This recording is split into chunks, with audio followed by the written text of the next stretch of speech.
Good morning to all. ఈరోజు మరొక graph analysis చూద్దాము. మనము ఇంతకుముందు ప్రొడక్షన్ అండ్ ఎంప్లాయ్మెంట్లో పై చార్ట్కి సంబంధించిన ఎనాలిసిస్ చూసాం కదా. ఈరోజు మనము 12th లెసన్లో ద వరల్డ్ బిట్వీన్ వరల్డ్ వార్స్కి సంబంధించి మిలిటరిజం కాన్సెప్ట్లో ఉన్నటువంటి గ్రాఫ్ 1 ద ఆర్మమెంట్ రేస్కి సంబంధించినటువంటి ఎనాలిసిస్ చేద్దాము.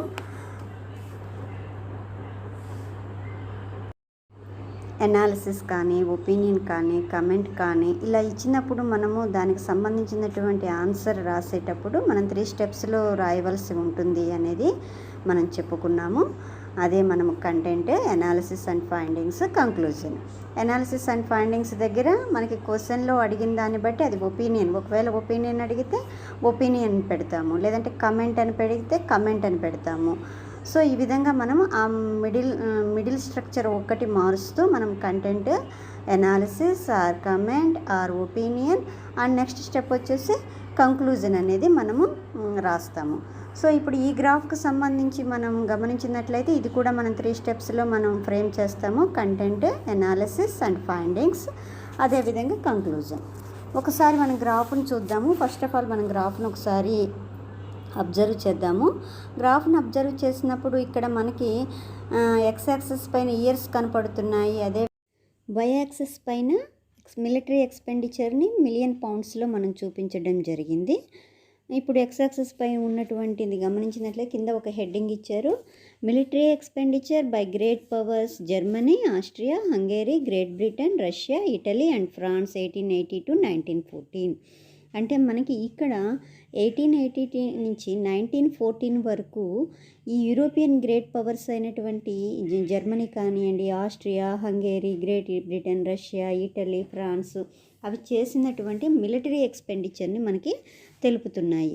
అదేవిధంగా మనకి మిలియన్ పౌండ్స్ అంటే అవి ఎంత ఖర్చు పెట్టాయి, 1880 డికేడ్ పరంగా మనకి అవి ఎంత ఖర్చు పెట్టాయి అనేది కూడా మనకి ఇక్కడ న్యూమరిక్గా చూపించడం జరిగింది. సో మనము ఫస్ట్ స్టెప్ రాద్దాము. కంటెంట్లో మనం ఆల్రెడీ చెప్పుకున్నాం కదా, what is graph is revealing about అనేది ఇక్కడ మెన్షన్ చేయడం జరుగుతుంది. సో కంటెంట్ పెడుతున్నాము.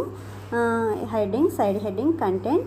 Above graph reveals the military expenditure of European super powers Germany, Austria, Hungary, Great Britain, Russia, Italy and France 1880 to 1914. అంటే ఈ గ్రాఫ్ అనేది మనకి యూరోపియన్ సూపర్ పవర్స్ అయినటువంటి Germany, Austria, Hungary, Great Britain, Russia, Italy and ఫ్రాన్స్లు 1880 నుంచి 1914 వరకు పెట్టినటువంటి military ఎక్స్పెండిచర్ని మనకి తెలియజేస్తుంది అని చెప్పేసి మనము కంటెంట్లో చెప్పడం జరిగింది. స్టెప్ వచ్చేసి ఎనాలిసిస్ అండ్ మై ఫైండింగ్స్. ఇందులో మనము గ్రాఫ్ని ఎనాలిసిస్ చేసి మీరు ఏమైతే కనుక్కున్నారో ఆ అంశాలను ఇక్కడ తెలపడం జరుగుతుంది. అదేవిధంగా ఇక్కడ మనకి మిలిటరీ ఎక్స్పెండిచర్ గురించి మాట్లాడుకుంటున్నాం కాబట్టి అది పెరగడానికి గల కారణాలు కూడా మీరు చెప్పడం జరుగుతుంది. మొదటగా మనము 1880 చూద్దాము. గ్రాఫ్ని ఎనలైజ్ చేసుకుందాము. 1880లో మిలిటరీ ఎక్స్పెండిచర్ వచ్చేసి ఎంత ఉంది మనకి 132 మిలియన్ పౌండ్స్ ఉంది. సో ఇది 1890కి వచ్చేసరికి 158 మిలియన్ పౌండ్స్కి పెరిగింది. 1900కి వచ్చేసరికి 205 మిలియన్ పౌండ్స్కి పెరిగింది. 1910కి వచ్చేసరికి 288 మిలియన్ పౌండ్స్కి పెరిగింది. 1910 to 1914 అంటే వితిన్ 4 ఇయర్స్లో చాలా ర్యాపిడ్గా మిలిటరీ ఎక్స్పెండిచర్ వచ్చేసి 397 మిలియన్ పౌండ్స్కి పెరిగింది. అంటే ఇక్కడ మనకి తీవ్రత ఎలా ఉంది, ఆర్మమెంట్ రేస్ యొక్క తీవ్రత ఎలా ఉంది అనేది మనకి ఈ గ్రాఫ్ని చూస్తే అర్థమవుతుంది. గ్రాఫ్ని అనాలిసిస్ చేసాము. గ్రాఫ్ని అనలైజ్ చేసి 1880 నుంచి 1914 వరకు మనకి మిలిటరీ ఎక్స్పెండిచర్ పెరిగింది అని చెప్పేసి చెప్పాము. సో ఈ మిలిటరీ ఎక్స్పెండిచర్ ఈ విధంగా పెరగడానికి గల కారణం ఏమిటి అనేది మనము ఎనాలిసిస్లో నెక్స్ట్ పాయింట్ కింద రాస్తాము. In between 1870 and 1907, the European countries formed secret alliances like Triple Alliance by Germany, Austria, Italy and Triple Entente by Britain, France, Russia. అంటే మనకి 1870 నుంచి 1907 కనుక గమనించినట్లయితే యూరోప్లో ఇక్కడ triple alliance and triple entity అనేటటువంటి కూటములు అనేవి అక్కడ మనకి ఏర్పడడం జరిగింది. సో ట్రిపుల్ అలియన్స్ వచ్చేసి జర్మనీ, ఆస్ట్రియా, ఇటలీ ఫామ్ చేసుకుంటే, ట్రిపుల్ ఎంటిటీ వచ్చేసి బ్రిటన్, ఫ్రాన్స్, రష్యాలు ఏర్పాటు చేశారు. సో ఈ triple alliance, triple entity countries, ఈ బోత్ గ్రూప్స్ కూడా ఒకదాని మీద ఒకటి సస్పీషియస్గా ఉంటూ యూరోప్లో ఆర్మ్డ్ పీస్ అనే దాన్ని క్రియేట్ చేయడం జరిగింది. అది కూడా మనం ఇక్కడ మెన్షన్ చేస్తాము. These two European powers jealous and suspicious of one another, so they maintained armed peace in Europe. So ఇక్కడ మనకు ఆర్మ్డ్ పీస్ అంటే ఇక్కడ మనకు తెలుస్తుంది, అంటే ఆర్మ్డ్ పీస్ అంటే రెండు కూటములు కూడా, triple alliance and triple entity రెండు కూటములు కూడా ఆయుధాలను పెంచుకోవడం జరిగింది. మరి వీటి కోసం ఏమైనా పద్ధతులు ఫాలో అయ్యాయా? ఎందుకు అంటే మనకి ఇక్కడ యూరోపియన్ పవర్స్ అన్నీ కూడా మిలిటరీ ఎక్స్పెండిచర్ పెంచాము అని చూపించాము కాబట్టి ఆ పెంచడాన్ని ఏ విధంగా పెంచాయో కూడా మనం ఇక్కడ చెప్తాము. To improve their army capacity, they built the massive standing armies for their defense.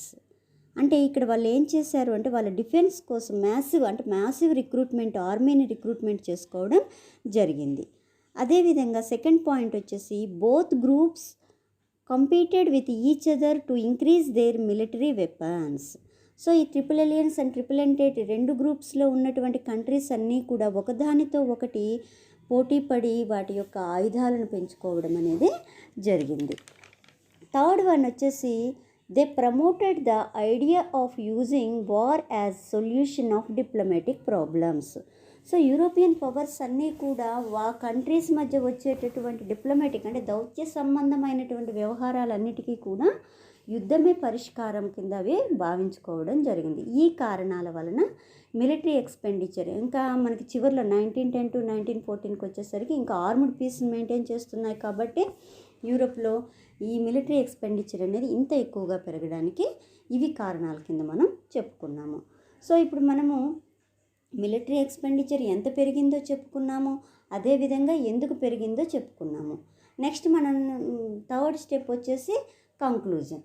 ఈ కంక్లూజన్ పార్ట్లో మనము రిజల్ట్ అనేది రాస్తాం. అంటే ఈ మిలిటరీ ఎక్స్పెండిచర్ ఇంతగా పెరగడం వలన యూరోప్లో జరిగినటువంటి రిజల్ట్ ఏమిటి అనేది మనము ఇక్కడ తెలియజేయడం జరుగుతుంది. సో అదే మనం ఇక్కడ కంక్లూజన్లో మెన్షన్ చేస్తాము.